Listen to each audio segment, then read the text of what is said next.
તો આપણી સાથે ટોપ સ્ટોક્સની વિગત લઈને સહયોગી આરતી મહેતા અને તૃપ્તિ કપૂરિયા જોડાઈ ગયા છે. આરતી, તૃપ્તિ, બંનેને વેરી ગુડ મોર્નિંગ. અને આરતી, ખાસ ક્યાંથી શરૂઆત કરીશું આજે? જી, શરૂઆત ડિફેન્સ સ્પેસ સાથે કરીએ અને આમાં ખાસ કરીને એચએલ આજે ફોકસમાં રાખવાનું છે, કારણ કે સરકારે ખાસ કરીને લગભગ 62,000 કરોડના જે ફાઇટર જેટ છે એને ખરીદવાની મંજૂરી ખાસ કરીને આપી દીધી છે. 97 LCA Mark 1A fighter jet ખરીદવા માટે સરકાર પાસેથી આ મંજૂરી મળતી દેખાય છે અને ફાઇટર જેટમાં 65% સ્થાનિક ઉપકરણો જે છે તે અહીંયાથી આપણને રહેતા જોવા મળશે. એટલે કમ્પલ્શન ખાસ કરીને સરકારે રાખ્યું છે કે સ્થાનિક ઉપકરણો પર નો વપરાશ થાય એની માટે એક ફોકસ જે છે ત્યાંથી બનતો દેખાઈ રહ્યો છે. એટલે આજે ખાસ કરીને એચએલની સાથે એવી કંપનીઓ પણ ફોકસમાં રહે છે જે ડિફેન્સ ઇક્વિપમેન્ટ માટે અહીંયાથી કામકાજ કરે છે અને ઇક્વિપમેન્ટ બનાવે છે. એટલે એક ફોકસ ડિફેન્સ સ્પેસમાં એચએલ પર રાખવાનું રહેશે. બ્રોકરેજ નોટની વાત કરી લઈએ તો યુબીએસનો નોટ આવ્યું છે એચએલ પર. તેમણે ન્યુટ્રલ કોલ આપ્યો છે 4,900 રૂપિયા પ્રતિ શેરના લક્ષ્ય સાથે. તેઓ કહી રહ્યા છે કે સરકારે 97 તેજસ MK1A જેટ માટે 62,000 કરોડના જે ઓર્ડરને મંજૂરી આપી છે તે અહીંયાથી ખાસ કરીને પોઝિટિવ છે.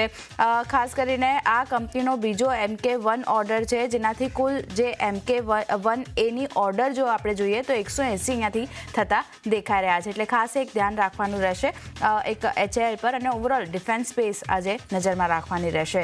નેક્સ્ટ કાઉન્ટર ગેમિંગ કંપનીઓ છે, જે નઝારા ટેક જેવા કાઉન્ટર છે જ્યાં એક ફોકસ કરવાનું રહેશે. ઓન મોબાઈલ કાઉન્ટર પર પણ નજર રહેશે, કારણ કે કેબિનેટ પાસેથી ગેમિંગ બિઝનેસને ખાસ કરીને મોટો અહીંયાથી ઝટકો લાગતો દેખાઈ રહ્યો છે. કેબિનેટે ઓનલાઈન ગેમિંગ પ્રમોશન અને રેગ્યુલેશન બિલ 2025ને ખાસ કરીને મંજૂરી આપી દીધી છે અને આજે આ બિલ આપણને રજૂ થતું પણ જોવા મળી શકે છે. કોઈપણ પ્રકારની ઓનલાઈન મની ગેમિંગ હવે અહીંયાથી ગુનો ગણાશે અને ઓનલાઈન મની ગેમિંગ માટે જાહેરાત પ્રચાર પ્લેટફોર્મ પૂરા પાડવા માટે પણ જે લોકો અહીંયાથી ઇનિશિયેટિવ લઈ રહ્યા છે તેઓ માટે પણ ખાસ કરીને અહીંયા દંડ તેમને થતો જોવા મળી શકે છે. ઓનલાઈન મની ગેમિંગ રમવા અથવા તો તેને લાગતા કોઈપણ વ્યવહાર માટે ફંડ પૂરું પાડવા પર અહીંયાથી પ્રતિબંધ લગાવવામાં આવ્યા છે અને નિયમનું ઉલ્લંઘન કરનાર પર 1 કરોડ સુધીના દંડ જે છે તે અહીંયાથી લાગતા જોવા મળી શકે છે. સાથે જ 3 વર્ષની જેલ અથવા તો બંને આપણને થતા જોવા મળી શકે છે.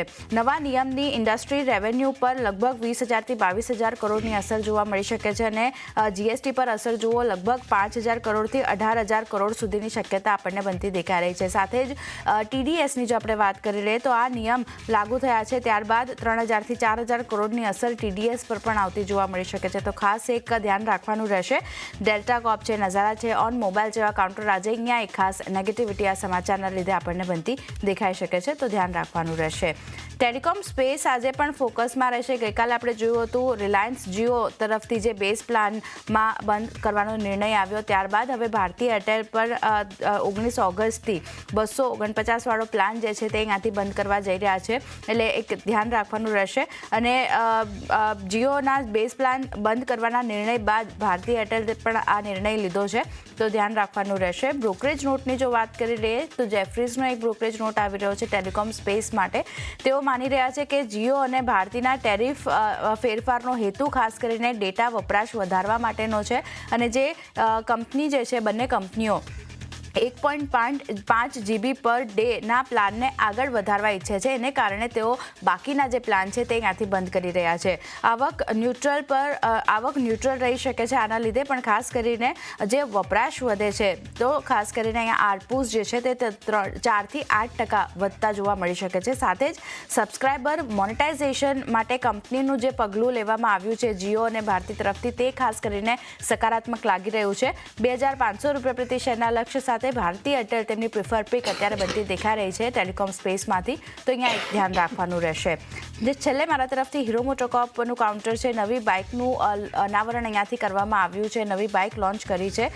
ગ્લેમર X125નું અહીંયાથી અનાવરણ કરવામાં આવ્યું છે. Futuristic design, first in segment tech સાથે નવી બાઇકનું અનાવરણ કર્યું છે, તો ખાસ એક ધ્યાન રાખવાનું રહેશે હીરો મોટો માટે. પણ અહીંયા આ સમાચારના લીધે આજે એક પોઝિટિવિટી આગળ વધતી દેખાઈ શકે છે. તો ઘણા બધા કાઉન્ટર છે, ખાસ કરીને ત્યારે ડિફેન્સ સ્પેસ, ગેમિંગ કંપનીઓ, ટેલિકોમ સ્પેસ પર એક નજર રાખવાની રહેશે.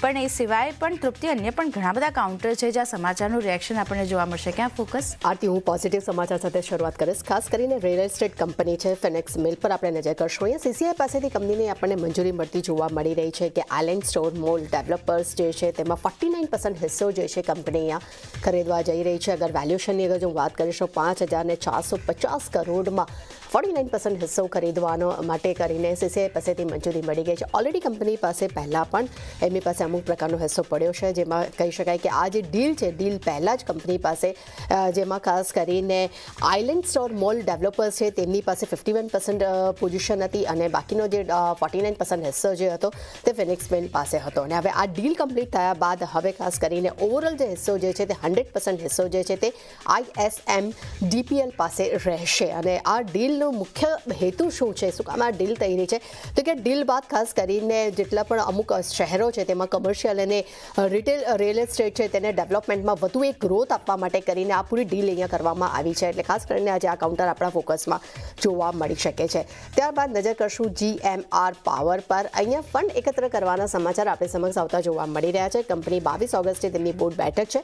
બોર્ડ બેઠકમાં તેઓ નિર્ણય લેશે અને તેઓ QIP છે, FCCBS અને અન્ય વિકલ્પ દ્વારા તેઓ લગભગ 3,000 કરોડથી વધુનું ફંડ જે છે તે એકત્ર કરવા પર તેઓ વિચાર કરશે. એટલે ખાસ કરીને અહીંયા પણ ફોકસ રાખવાનું રહેશે. ત્યારબાદ નજર કરશું IRFC.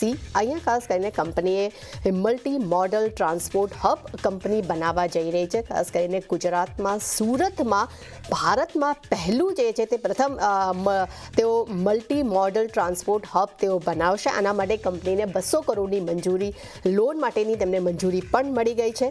સાથે તેમને પણ કહેવું છે કે સુરત MMTHના વિકાસને તેઓ સરળ બનાવશે અને પરિવહન અને ખાસ કરીને અન્ય જે કનેક્ટિવિટી છે તેને સુધારવા માટે, તેને વધુ એક સ્મૂથ બનાવવા માટે કંપની ખાસ કરીને અહીંયા ફોકસ પણ કરવા જઈ રહી છે. એટલે ખાસ કરીને આ કાઉન્ટર પણ ફોકસમાં છે.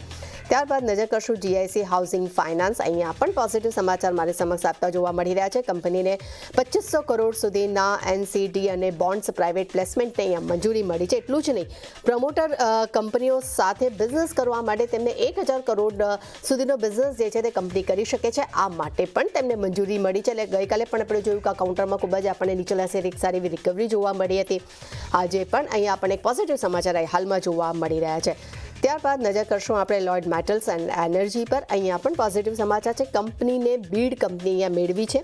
તેમને 23 MMT અનાયત સાથે તેમને તાણસી 3 અને તાણસી 3 એક્સટેન્શન કોકિંગ કોલ્સ માટે કંપની અહીંયા બીડ જે છે તેમને જીતી છે. એટલે કે તેમને અહીંયા એક ઓર્ડર તેમને મળતો જોવા મળ્યો છે, જે લગભગ 10.5% પ્રીમિયમ પર આ સિક્યોર્ડ જે બ્લોક જે છે કંપનીને મળતો આપણી સમક્ષ જોવા મળી રહ્યો છે.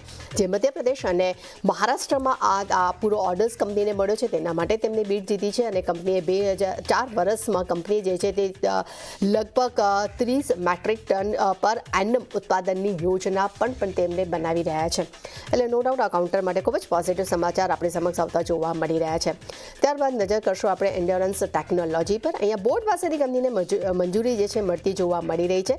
ખાસ કરીને બોર્ડે ABS ડિસ્ક બ્રેક સિસ્ટમ્સ અને બ્રેક ડિસ્ક માટે જે ક્ષમતા વિસ્તાર છે તેના માટે અહીંયા બોર્ડ પાસેથી મંજૂરી મળી છે. અને આ વિસ્તરણ માટે કંપની 136 કરોડનું રોકાણ પણ કંપની કરશે. આ પણ પોઝિટિવ સમાચાર આપણે સમક્ષ જોવા મળી રહ્યા છે. અને છેલ્લે નજર કરશું SML ઇશ્યુઝ પર.